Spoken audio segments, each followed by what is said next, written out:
కరకరలాడుతూ ఎంతో రుచిగా ఉండేటువంటి మిక్స్డ్ వెజ్ ఫ్రై రెసిపీని షేర్ చేస్తున్నానండి. భలే యమ్మీగా ఉంటుందన్నమాట. ముఖ్యంగా పప్పుచారులు, సాంబారు, అదేవిధంగా రసం, పప్పు, కలగలుపుకర్లకి పక్కన సైడ్ డిష్ గా నంచుకోవడానికి, అదేవిధంగా స్నాక్స్ గా కూడా చాలా బాగుంటుంది. నేను దాని గురించి బంగాళదుంప, క్యాప్సికమ్, పచ్చిమిర్చి, ఆనియన్స్ ఈ విధంగా చీలికల్లా కట్ చేసేసుకున్నానండి. ఇంకా దీంట్లో మీరు క్యాలీఫ్లవర్ ఇలాంటివి కూడా యాడ్ చేసుకోవచ్చు. ఇంకా ముప్పావు కప్పు వచ్చేసి రైస్ ఫ్లోర్ యాడ్ చేశానండి. వరిపిండి ఒక కప్పు నిండా శనగపిండి యాడ్ చేశాను. అదేవిధంగా ఒక టేబుల్ స్పూన్ వాము యాడ్ చేశానండి. అదేవిధంగా దీంట్లో ఒక హాఫ్ టీ స్పూన్ పసుపు, రుచికి సరిపడా సాల్ట్, అదేవిధంగా ఒక హాఫ్ టీ స్పూన్ అంత కారం వేసుకుని ఫస్ట్ మొత్తం అంతా చక్కగా కలిసేలాగా ఈ విధంగా గట్టిగా మెదుపుకుంటూ కలుపుకుంటామండి. ఆ విధంగా కలుపుకోవడం వల్ల ఏంటంటే ఆ వెజిటబుల్స్ నుంచి కొంచెం మనకి తేమ అనేది వస్తుంది అనమాట. దాంతో ఆ పౌడర్స్ అన్ని కూడా ఈ వెజిటబుల్స్ కి కోట్ అయిపోతాయి. ఇప్పుడు జస్ట్ గుప్పట్లో కొంచెం వాటర్ అలా తీసుకుని దాన్ని చిలకరించుకొని ఆ వెజిటబుల్స్ కి పౌడర్స్ కోట్ అయ్యేలాగా మనం కలుపుకుంటాం. అంతే, జాడుగా రాకూడదండి, జస్ట్ కోట్ అవ్వాలంతే. ఆ పిండి అంతా కూడా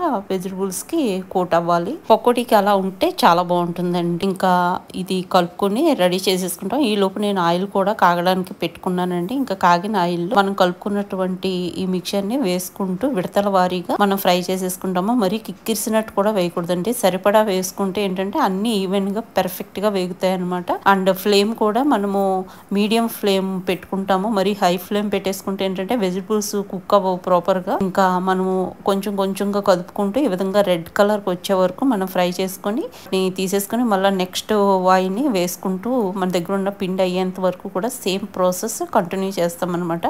చాలా యమ్మీగా ఉంటుందండి. డెఫినెట్ గా ఒకసారి ట్రై చేసి చూడండి. టీ టైంలో స్నాక్స్ గా గానీ, లేదా మనకి పప్పు కలగలుపు కూరలో నంచుకోవడానికి కానీ సైడ్ డిష్ గా సూపర్ గా ఉంటుంది. ఇంక ఈ రోజు నేను చేసిన రెసిపీస్ కొత్తిమీర పచ్చడి అండి, తర్వాత బెండకాయ వేపుడు అండి, అదేవిధంగా ఇంకా మిక్స్డ్ వెజ్ పకోడీ.